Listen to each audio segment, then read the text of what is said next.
بڑی داڑھی، لال دوروں سے پر آنکھیں، وہ شخص اس لڑکی کے لیے اپنی ذات کو بری طرح نظر انداز کیا اپنے متاع جان کو تلاش کرنے میں خوار ہو رہا تھا۔ کیا کروں میں بتا، کیسے سکون میں رہوں، کیسے ہوش قائم رکھوں؟ سفیر دھاڑا تھا۔ سفیر ذہن بے بسی سے بولا، کسی سے اس کا سکون چھین لو، اس کا سب کچھ چھین کر کہو کہ ہوش قائم رکھو، یہ کہاں کا انصاف ہوا؟ لہجہ رنجیدہ تھا لیکن ہونٹ بھینچے ہوئے تھے جیسے ضبط کر رہا ہو۔ بعض اوقات اپنی قیمتی چیز کی حفاظت سے زیادہ دوسروں کی چیزوں کی حفاظت کرنی پڑتی ہے۔ وہ چیز نہیں ہے زین، وہ لڑکی میرا سکون ہے، یہ جو دھڑک رہا ہے نا اس میں بستی ہے، اس دل کو اپنے نام سے شدت سے دھڑکا دیتی ہے۔ اور تو کہہ رہے قیمتی چیز؟ اس نے اپنے دل پر تھپکی دیے زین کو دیکھا۔ زین کو وہ سر پھرا دیوانہ لگا تھا۔ زین کو شجیحہ کی قسمت پر رشک آیا تھا، جسے اتنا چاہنے والا ہمسفر ملنے والا تھا، اور وہ اس کی دیوانگی دیکھے رب کا شکر گزار تھا کہ اس کا فیصلہ غلط نہیں تھا۔ وہ تو پہلے ہی میری نہیں بننا چاہتی تھی، قسمت نے مزید اسے مجھ سے دور کر دیا۔ نہ جانے وہ کس حال میں ہوگی، کس کے پاس ہوگی، کہیں وہ بھی ان سب کا نشانہ نہ بن گئی ہو۔ نہیں، اسے کچھ نہیں ہوگا۔ میں کیوں ایسے سوچ رہا ہوں؟ نہیں سوچنا۔ اپنے الجھے بال جکڑے بڑبڑائے، جبکہ زین اس کی دگردو ہوتی حالت دیکھ کر لب بھینچ کر رہ گیا۔ سفیر، ادھر میری طرف دیکھ۔ اس کے چہرے پر ہاتھ رکھے زین نے اس کا رخ اپنی جانب کیا۔ اگلے 24 گھنٹوں میں شجیحہ ہمارے پاس ہوگی، اور وہ کیسی ہوگی یہ میں نہیں جانتا، لیکن وہ ضرور ملے گی۔ لیکن اب تو کوئی الٹی سیدھی حرکت نہیں کرے گا۔ اگر دشمنوں کو ذرا بھی خبر ہوئی تو ہماری پہچان پل میں ظاہر ہو جائے گی، اور جو تباہی ہوگی اس کا تجھے اندازہ بھی نہیں ہے۔ میں کیا کروں؟ کیوں وہ مجھے نہیں مل رہی؟ ہر ہاسپٹل، ہر کلینک، ہر بس اسٹینڈ، گاؤں کا چپا چپا چھان مارا، لیکن وہ کہاں ہے؟ کیوں گئی وہ مجھے چھوڑ کر؟ اسے ایک بار بھی میرا خیال نہیں آیا؟ کیوں ایسا ہوا زین؟ اس نے میرے ساتھ اچھا نہیں کیا، بالکل بھی اچھا نہیں کیا۔ روٹھے بچوں سا شکوہ کرنا انداز اور پھر شدت سے چیخنا۔ زین کو اس پل وہ دیوانہ لگا تھا۔ محض رونے کی کسر باقی تھی۔ اگر چند گھنٹوں میں شجیحہ چودھری کا پتہ نہ چلتا تو شاید سفیر خان یہ بھی کر گزرتا۔ وہ مضبوط اعصاب کا مالک مرد شاید رو ہی دیتا، جس نے اپنے ماں باپ کو کھونے پر خود کو سنبھالا تھا، بھائی کے چلے جانے کے بعد خود کو برباد ہونے سے بچایا تھا، وہ آج ایک لڑکی کے لیے بچوں جیسا حال کر چکا تھا۔ سفیر زین نے اسے شدت سے خود میں بھینچا۔ میری بہن اور تیری شجیحہ کو کچھ نہیں ہوگا، تیری یہ طرف کی شدت ہی اسے واپس آئے گی، اور اس کا بھائی اسے پاتال سے بھی ڈھونڈ کر لائے گا۔ یہ ایک بھائی کا وعدہ ہے میرے دوست سے۔ کئی پل وہ اس کے ساتھ لگا، اسے حوصلہ دیتا رہا۔ زین کے ساتھ لگے وہ سرخ آنکھوں کو سختی سے میچ گیا۔ سر میم، روز منہ پکڑے اندر آئی۔ کیا ہوا؟ نوفل نے سکرین دیکھتے پوچھا۔ سر، یہ آپ کو پسند کیسے آ گئی؟ روز؟ نوفل کا نام لینا ہی روز کے لیے کافی ہوتا تھا۔ سوری سر، آپ کو بلا رہی ہیں میم، روز نے دانت پیسے کہا۔ مجھے؟ نوفل نے سکرین سے نظر ہٹائے حیرت سے پوچھا۔ جی سر، آپ کو ہی۔ میم کہہ رہی تھی کہ بلاؤ اپنے باس کو، مجھے اسے ضروری بات کرنی ہے۔ روز، اگر جھوٹ ہوا نا تو تمہاری خیر نہیں۔ نوفل نے مٹھیاں بھیجے کہا۔ سر، آپ میرے باس ہیں، میں آپ سے جھوٹ کیسے بولوں گی؟ وہ روز رو ہنسی ہوئی، لیکن نوفل یزدان کے چہرے پر پھیلا اضطراب یا پھر خوف روز کو اچھا لگا تھا۔ کل سے وہ لڑکی انہیں ناکو چنے چبوا چکی تھی، اب نوفل کی باری تھی۔ اوکے، میں چینج کر کے آتا ہوں۔ میم کو کھانا کھلا دیا تھا؟ نوفل نے گلا کھنکار کے کہا۔ سر، نہیں کھایا، کہہ رہی تھی کہ بھوک نہیں ہے۔ اوکے، تم ٹرے سیٹ کرواؤ، میں لے جاؤں گا، اور باسط کو کال کر کے پوچھو کب تک آئے گا۔ زلیخا کافی اداس لگ رہی تھی۔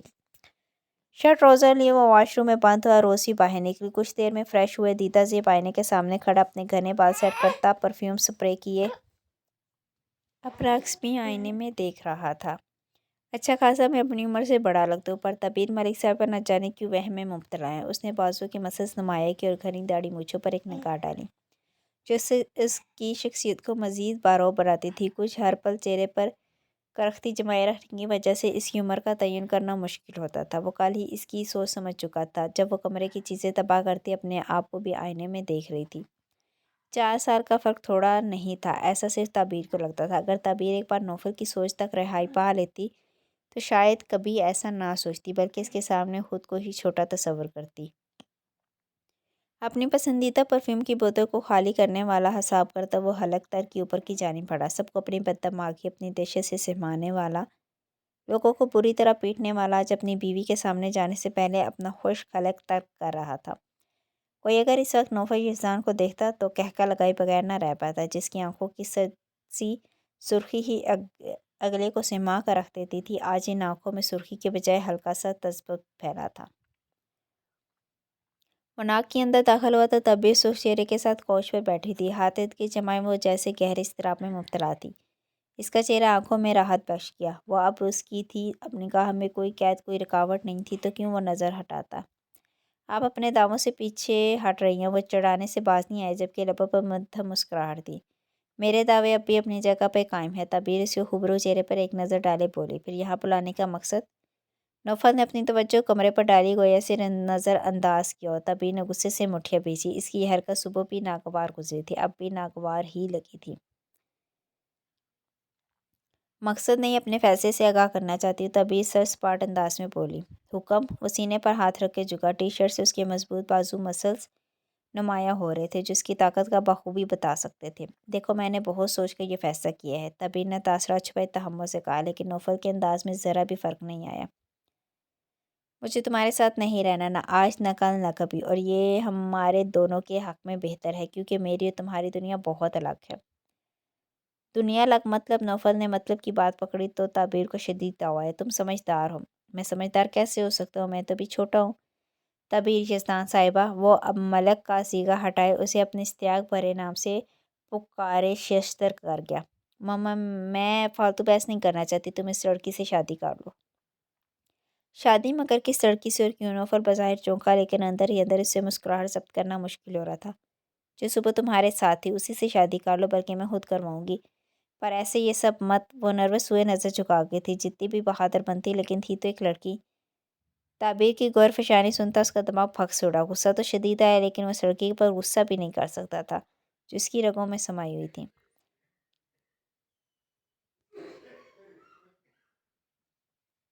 کیسے یہ سب؟ میں سمجھا نہیں۔ نوفل اپنے تاثرات چھپائے اس کی جانب بڑھا تو وہ بھی کھڑی ہوئی۔ جیسے تم کر رہے تھے میٹنگ۔ تعبیر کو سمجھ میں نہیں آیا کہ وہ کیسے نوفل کو سمجھائے۔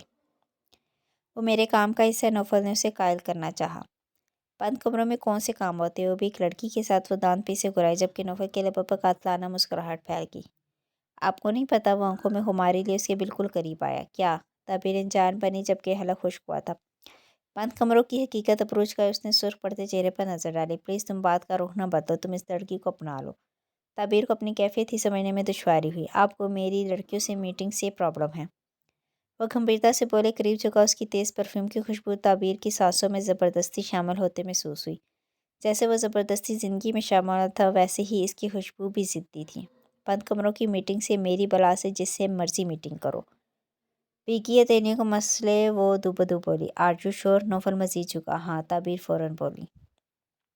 ویسے مزے کی بات بتاؤ؟ نوفل شرارت پر رماتا ہے۔ جتنی گہرائی سے آپ آج کی میٹنگ کے بارے میں سوچ رہی ہیں، اتنا کوئی اپنا ہی سوچ سکتا ہے، اور جس کو دوسرے فریق کی فکر ہوتی ہے وہی۔ وہ بات ادھوری چھوڑے تعبیر کی میٹھی نگاہ سے دیکھتے پل پل مسکرا رہا تھا۔ تمہارا دماغ خراب ہے؟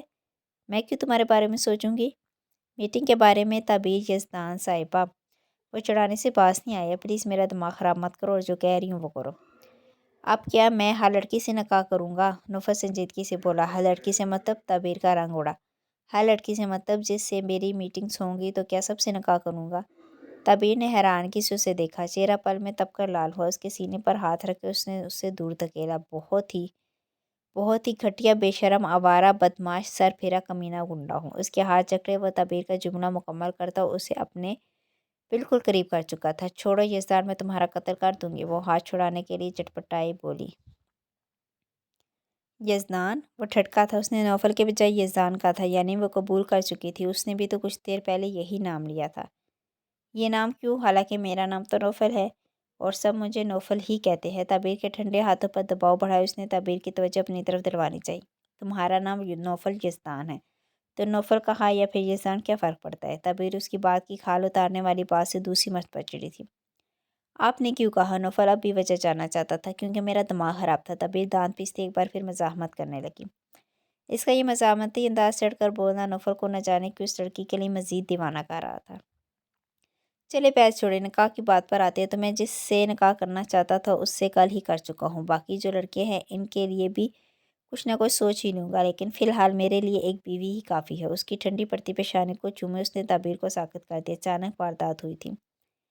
یہ کیا حرکت ہے؟ مجھے کیسے اور کیوں چھوا تم نے؟ ہاتھ آزاد کروا کر اس نے پیشانی کو مستا، جیسے اس کا لمس شدید ناپسند آیا ہو۔ یہ سزا ہے، نوفل نے گھبرتا سے کہا۔ سزا؟ کیسی سزا ہے؟ تعبیر نے سوالیہ مگر طے سے پر آنکھوں سے نوفل کو دیکھا، جس کی آنکھوں میں الگ ہی جذبات سمٹے تھے۔ اپنے دعووں سے مکرنے کی سزا۔ جب جب آپ مجھے ایسے بلائیں گی آپ کو ہرجانہ ادا کرنا ہوگا، اور یہ ہرجانہ کیوں ادا کرنا ہوگا یہ آپ بہتر سمجھتی ہیں۔ جھک کر اس نے تعبیر کے سرخ گال کو نرمی سے چھو کر اسے باور کروایا تھا۔ یزدان تم اپنی حد سے بڑھ رہی ہو۔ اس نے نوفل کی شرٹ جکڑی۔ وہ شخص سواسوں پر سوار ہوا اس کے دماغ سے کھیلنے کی کوشش تھا۔ اپنے لہجے کی کپ کپاہٹ پر قابو نہیں رکھ پائی تھی۔ نہیں تعبیر، میری کوئی حد نہیں، اور آپ کے معاملے میں تو بالکل بھی نہیں۔ نوفل نے اس کے ریشمی بالوں کو نرمی سے مٹھی میں جکڑے اس کا چہرہ بلند کیا اور آج ان آنکھوں میں جھانکا جس میں اپنی محبت کی طرف دیکھنے کی شدت سے چاہ تھی۔ مجھے بدتمیزی پر مت اکساؤ، میں نہیں چاہتی کہ تمہاری سزا تمہارے اپنے بھگتے۔ وہ جیسے نوفل کی محبت کو آزمانا چاہتی تھی۔ اس کے حصار میں کھڑی وہ کاڑدار لہجے میں بولی، مجھ پر اپنے کاڑدار لہجے کے جتنے بھی وار آپ کو کرنے آپ کو کھلی اجازت ہے، یہاں تک کہ میرے قتل کی اجازت بھی آپ کو ہی ہے۔ لیکن ایک التجا، ایک گزارش سمجھ لیں کہ مجھ سے جڑے لوگوں کو تکلیف مت پہنچائے۔ میں نہیں چاہتا کہ کوئی میری پسند کو ناپسند کرے یا میری محبت کے بارے میں ناپسندیدہ تاثر دے، کیونکہ میں اپنی پسند کے معاملے میں بہت حساس ہوں۔ یہ اجازت تو میں آپ کو بھی کبھی نہیں دوں گا کہ وہ میری تعبیر کے بارے میں کچھ الٹا سیدھا کہے۔ اپنی انگلیوں کی پوروں کو اس کے بالوں میں چلاتا ہوا نرم پراسر لہجے میں بولتا، تعبیر کو لاجواب کر گیا۔ اس کا لفظ نہ جانے کیوں دماغ میں جلتے مختلف الجھے خیالات کو ایک جانب پھینک کے سکون فراہم کرنے لگا۔ اس وقت وہ مکمل اس کے سہارے کھڑی تھی۔ مجھے آزاد کر دو نوفل، وہ بھیگی آنکھوں سے بولی۔ آپ آزاد ہیں تعبیر، بالکل آزاد۔ ایک بار احساس کر کے تو دیکھیے، بلکہ آپ کو تو کیسے رہائی دی گئی ہے؟ وہ فسوخیزی سے بولتا۔ تعبیر کا چہرہ نقاب میں جذب کر رہا تھا۔ میں اگلی ملاقات کا شدت سے انتظار کروں گا تاکہ آپ پھر ہرجانہ ادا کر سکیں۔ اس کی گستاخ نگاہیں چہرے پر تھی۔ تعبیر کپ کپاتی اسے خود سے دور کرتی رخ موڑ گئی اور لب کا کونا دبا کر اس نے مٹھیاں بیچ لی۔ نوفل کو دور کرنا آسان نہیں تھا، پر اس مرتبہ وہ خود پیچھے ہوا تھا۔ اس کا مہکتا سراپا تنہائی اور اشتیاق پر رشتہ کسی بڑی گستاخی کے لیے اکسا رہا تھا جس کا وہ فی الحال محتمل نہیں تھا۔ وہ اپنے حق جما کر اسے مزید بدگمان کرنا نہیں چاہتا تھا، بلکہ اسے خود سے محبت کرنے پر مجبور کر دینا چاہتا تھا۔ سنیں! تعبیر کو اس کی آواز دور سے آتی محسوس ہوئی، لیکن وہ مڑی نہیں۔ یہ رنگ آپ پر بہت اچھا لگ رہا ہے اور مجھے لگتا ہے کہ یہ رنگ آپ کے لیے ہی بنایا گیا تھا۔ نوفل کے تعریفی الفاظ پر تعبیر نے انگلیاں چٹکائی۔ اس کی نگاہ بنا دیکھے بھی وہ شدت سے محسوس کرتی سمٹ سی رہی تھی۔ یہ جملہ آپ نے کئی بار سنا ہوگا کہ یہ رنگ بنایا ہی آپ کے لیے گیا ہے، پر ایسا نہیں ہوتا تعبیر۔ نوفل نے سنجیدگی سے کہہ کے لب دبائی، کیونکہ اسے پورا یقین تھا کہ وہ اب تب کر مڑے گی، اور وہ مڑ گئی تھی۔ تہتی شرربار نگاہوں سے اس نے نوفل یزدان کو دیکھا جو اس کے مہرون لباس سے سجے سراپے پر ہی نظر ٹکائے ہوئے تھا۔ رنگ تو بہت پہلے بن گئے تھے، کب کیوں کس لیے بنے تھے مجھے نہیں پتا، لیکن یہ رنگ آج مجھے پہلی بار صرف آپ کے وجود پر اچھا لگا ہے، یا پھر آج ہی میں نے اس رنگ پر غور کیا۔ یہ بھی شاید آپ کی وجہ سے ممکن ہوا ہے۔ بہرحال جو بھی وجہ ہے، اس کو سائڈ پہ رکھتے آپ سے یہی رنگ آپ پہنا کریں گی۔ میں آج ہی روز کو کہہ کے اس کلر کے ڈریس آرڈر کرواتا ہوں۔ وہ حکم دیتا باہر جانے لگا۔ کیوں مانوں تمہارا حکم، کیوں پہنوں میں یہ رنگ؟ ہو کون تم میرے؟ اور جا کر ان لڑکیوں کو اس رنگ کے کپڑے پہننے کی فرمائش کرو جس کے ساتھ میٹنگ کرتے پھرتے ہو۔ اپنے اندر کی کھولوں کو باہر نکالے نوفل کا قہقہ لگانے پر مجبور کر کے وہ شخص گردن پیچھے گرائے مسکراتا ہوا تعبیر کو ایک پل کے لیے مسمرائز کر گیا۔ صرف ایک پل کے لیے۔ اگلے ہی پل وہ نگاہ کا رخ بدل گئی۔ اس کے اگلے پل اسے اپنے لفظوں کی بے وقوفی کا شدت سے احساس ہوا تو خود کو ملامت کیے بنا نہ رہ پائی۔ او مائی گاڈ تعبیر، آپ اب تک میٹنگز میں ہی اٹکی ہوئی ہیں۔ نوفل کی ہنسی تھمنے کا نام نہیں لے رہی تھی۔ جاؤ یہاں سے، مجھے پاگل مت کرو۔ وہ چڑھ کر دانت پیستی اسے مزید ہنسنے کا بہانہ دے گئی تھی۔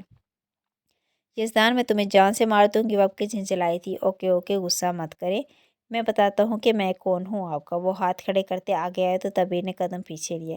ہوں تو میں آپ کا نام نہاد شوہر، جسے آپ نے کل ہی قبول کیا تھا، لیکن نام کا قبول کیا، پر جب قبول کر لیا جائے تو شوہر حاکم بن جاتا ہے، تو اسی حاکم ہونے کے ناطے آپ کو میرا حکم ماننا پڑے گا تاکہ آپ فرما بردار بیوی کہلا سکیں۔ میں تمہارا کوئی حکم نہیں مانوں گی، اور نہ ہی مجھے فرما بردار بیوی بننا ہے، بلکہ مجھے تمہاری بیوی ہی نہیں بننا ہی نہیں ہے۔ وہ ضدی لہجے میں گویا۔ فالتو باتیں ایک طرف رکھیں، شلوار سوٹ، فراک، میکسی یا پھر ٹراؤزر شرٹ جس میں آپ کمفرٹیبل فیل کرتی ہیں روز کو بتا دیجیے گا، وہ آرڈر کر دے گی۔ وہ پاکٹ سے موبائل نکالے مصروفیت دکھاتا باہر نکل گیا۔ دروازہ آٹو لاک ہوا تھا جس کا سسٹم نوفل نے موبائل سے اٹیچ کیا تھا۔ کہاں جا رہے ہو تم؟ دروازہ کھولو، وہ دروازہ پیٹتے چیخی۔ میں نہیں بتاؤں گی، نہ ہی میرون کلر پہنوں گی، میں نہیں تمہاری کوئی بات مانوں گی۔ دروازے پر اپنے ہاتھوں کی تب آزمائی کرتی نوفل کے لبوں پر ایک بار پھر مسکراہٹ پھیلی۔ تکیے، کوشنز، بیڈ شیٹ، بقیہ ساز و سامان سب کو ایک بار پھر زمین بوس کرتی اپنا غصہ ان چیزوں پر نکالتی نہ ڈھال ہوئے وہیں بیٹھ گئی تھی۔ نوفل ابرو کے جائے پرسوس سا نیچے کی جانب پڑنے لگا۔ کل پھر اسے کمرے کا سامان اثر نو سٹ کروانا تھا اور پھر روز بیچاری اس کے عتاب کا نشانہ بننے والی تھی۔ تعبیر کی آج 4 دن سے کوئی کال نہیں آئی تھی اور جب اس نے کال کی تو آگے سے نمبر بند جا رہا تھا اور یہ چیز وحاج کو کافی پریشان کر رہی تھی۔ عادل میں گاؤں جا رہا ہوں، کل تک لوٹ آؤں گا۔ انسپکٹر عادل کو میسج کیے وہ گاؤں روانہ ہوا تھا۔ شام سے پہلے ہی وہ حویلی پہنچ چکا تھا۔ گاڑی سے نکل کر وہ اندر کی جانب پڑا۔ حویلی میں پھیلے سناٹوں نے اسے چونکا دیا۔ سکینہ بی کو ملازمہ کے ساتھ دیکھ کر وہ اس کی جانب آیا۔ السلام علیکم سکینہ بی، کیسی ہیں آپ؟ سب کہاں ہیں؟ وہ لاؤنج میں ہی بیٹھ گیا تھا۔ سیاہ شرٹ پینٹ میں اس کے چہرے پر تھکن واضح تھی، 2 کھلے بٹنوں سے اس کا کشادہ سینہ واضح تھا۔ ملازمہ اس کے لیے پانی لائی تو اس نے گلاس ہونٹوں سے لگایا۔ ویلکم چھوٹے صاحب، بڑے دنوں بعد آئے، مجھے تو لگا تھا آپ تعبیر بی بی کے نکاح پر آئیں گے لیکن آپ تو آئے ہی نہیں۔ سکینہ بی کی تفسیر پر اس نے اجنبی سے انہیں دیکھا، پانی جیسے حلق میں اٹک گیا۔ نکاح؟ تعبیر یہ آپ کیا کہہ رہی ہیں؟ تعبیر کا نکاح کب اور کس کے ساتھ؟ وہ الجھا تھا۔ سکینہ بی کا رنگ فرق ہوا۔ سکینہ بی بولیں، کب ہوا نکاح؟ وحاج کے چہرے پر یکلخت غضب بڑھا تھا، ماتھے کی رگ پھٹ گئی تھی، اس کے اوپر اشتعال کی نشانی تھی۔ وہ سکینہ بی نے بولنا چاہا۔ بابا اماں حویلی میں اس کی دھاڑ گونجی، جبکہ سکینہ بی کچن کی طرف بھاگی۔ مبادا ان کی شامت نہ آ جائے، باہر آئیں بابا۔ اس نے گلاس پوری شدت سے زمین پر مارا تھا۔ کانچ کی آواز پر ملازم بھی سہم کر کچن میں بند ہوئے۔ وحاج، نجمہ بیگم بیٹے کو دیکھتی آگے بڑھی۔ جب وحاج نے ہاتھ سے انہیں روکا، تعبیر کہاں ہے؟ وہ جبڑے پیچھے بولا۔ وہ نجمہ بیگم بکھرائی تھی۔ امی میں پوچھ رہا ہوں تعبیر کہاں ہے؟ پوری شدت سے دھاڑ کر اس نے اپنا سوال دہرایا۔ نکاح کر دیا ہے اور نکاح کے ساتھ ہی رخصتی بھی کر دی ہے۔ کمال ملک کی گرجدار آواز پر وہ سرخ آنکھوں سے پیچھے مڑا جہاں کمال ملک چہرے پر کروفر سے چائے کھڑے تھے۔ نکاح کس سے کیا؟ نکاح کس جاہل گوار آدمی کے حوالے کیا؟ میری بہن کو۔ وہ کانچ کے ٹکڑوں کو اپنے بوٹ تلے کچلے ان کی جانب بڑھا۔ جس سے بھی کیا ہے، تمہیں کوئی سروکار نہیں ہونا چاہیے۔ کمال ملک نظر چرائے بولے، ایک پل کے لیے انہیں بھی ملال ہوا تھا۔ کیوں سروکار نہیں ہونا چاہیے؟ میری بہن تھی وہ، آپ نے اسے جہنم میں پھینکنے سے پہلے ایک مرتبہ بھی نہیں سوچا؟ اس حد تک ظلم کر گیا؟ تم اپنی حد سے بڑھ رہے ہو۔ کمال ملک تیز سے بولے، کیا آپ کو ایک بار بھی میرا خیال نہیں آیا؟ کیا اس کی بھیگی آنکھوں پر آپ کو رحم نہیں آیا؟ اس کے لہجے میں یہ حیثیت سمٹی تھی۔ کمال ملک نظر چرا کر رہ گئے۔ وحاج، نکاح ضروری تھا اور کیا، اور یہی کہ تعبیر بوجھ بن گئی تھی جسے آپ جلد از جلد اتارنا چاہتے تھے۔ وحاج، میں تمہیں بلانا چاہتا تھا۔ کمال ملک سرت سے بات کی نفی کر کے، کیا میں مر گیا تھا یا پھر میرے نہ کردہ جرم کی وجہ سے آپ نے مجھے زندہ درگور کر کے مجھ سے ہر رشتہ ختم کر لیا ہے؟ وہ تمسخرانہ بولا۔ وحاج، کمال ملک نے اپنا ہاتھ فضا میں روکا اور ان کا دل کانپا تھا۔ تعبیر کا نکاح میری غیر موجودگی میں کر کے آپ نے ثابت کر دیا کہ آپ کو اپنی اولاد سے زیادہ اپنی انا، اپنی نام نہاد عزت اور اپنے یہ دوگلے رشتے عزیز تھے۔ اس کی بلند آواز سنتے سلمان ملک، عروشی اور باقی سب بھی وہاں آ گئے تھے۔ وحاج، میری بات سنو۔ سلمان کی آواز پر وہ تیز سے مڑا اور اس کو گریباں سے جکڑا۔ بتا میری بہن کہاں ہے؟ کیوں تو نے اس کی زندگی برباد کی؟ غیظ و غضب سے وہ سلمان کے گریبان کو جھٹکے دیے جھاڑا۔ تعبیر کا نکاح مجھ سے نہیں ہوا، بلکہ جو شخص اس کے لائق تھا اسی سے اس کا نکاح ہوا ہے، سلمان سنجیدگی سے بولا۔ وحاج کی گرفت ڈھیلی پڑی اور اس نے سلمان کو دیکھا جس کے چہرے پر سچائی واضح تھی۔ وحاج بھائی، سلمان بالکل ٹھیک کہہ رہے ہیں، تعبیر کا نکاح ایک بہت اچھے شخص سے ہوا ہے۔ تہمینہ کی گھبرائی آواز پر اس نے سلمان کو دیکھا جس نے اثبات میں سر ہلا دیا۔ مجھے آپ میں سے کسی پر بھی یقین نہیں ہے، مجھے بتائیں کہ اس وقت تعبیر کہاں ہے، ورنہ مجھے خون خرابے سے کوئی روک نہیں سکے گا۔ گن پشت سے نکال کر اس نے فضا میں بلند کی۔ وحاج، میرا بچہ، میری بات سنو۔ نجمہ روتے ہوئے اس کی جانب بڑھی، جس کا غضب سے سرخ چہرہ اور آنکھیں انہیں رلا رہی تھی۔ امی، کیا سنوں؟ کیا میں آپ کا بیٹا ہوں؟ نہیں، مجھے نہیں لگتا کہ میں آپ کا بیٹا ہوں۔ اپنے سوال کا خود ہی جواب دیتے ہوئے نفی میں سر ہلائے بولا۔ لہجے میں رنجیدگی تھی۔ وحاج، نجمہ بیگم سسکی تھی۔ آپ لوگوں نے مجھے آج بتا دیا کہ میں کون ہوں اور اس گھر میں میری کیا حیثیت ہے۔ وحاج، کمال ملک بھی اس کی حالت پر پریشان ہوئے۔ مر گیا وحاج، سب کے لیے مر گیا۔ آج ابھی اسی وقت آج سب کے لیے وحاج مر چکا ہے۔ لگا کر رکھیے اپنے نام نہاد رشتوں کو سینے سے۔ پہلے شاید میں وہم میں جی رہا تھا، لیکن آج یقین ہو گیا کہ وحاج سلطان اس حویلی میں 4 سال پہلے ہی مر چکا ہے۔ میرے ہونے یا نہ ہونے سے کسی کو کوئی فرق نہیں پڑتا۔ آج کے بعد آپ لوگوں کو وحاش ملک کا نام و نشان بھی نہیں ملے گا۔ سرخ آنکھیں رگڑتا حویلی سے نکلتا چلا گیا۔ وحاش رکو، میری بات سنو، کمال اسے روک کے وہ جا رہا ہے۔ نجمہ بیگم بیٹے کے پیچھے لپکی تھی، لیکن کمال ملک نے بازو سے پکڑ کے انہیں بمشکل روکا تھا، جبکہ آنکھیں ان کی بھی نم ہو چکی تھیں۔ آج پہلی بار انہیں احساس ہوا تھا کہ اپنے اکلوتے بیٹے کے ساتھ کافی زیادتی کر چکے ہیں۔ اس گناہ کی پاداش میں انہوں نے بیٹے کے ساتھ کافی ناانصافی کی ہے۔